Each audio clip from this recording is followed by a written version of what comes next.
about it, Sharks? Who wants to get wild with nature's wildberry?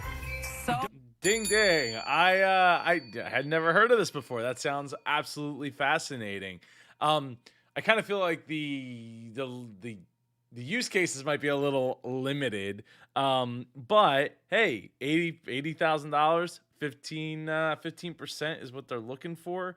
I feel like they might be on a track to get some kind of a deal. Hopefully they got some sales.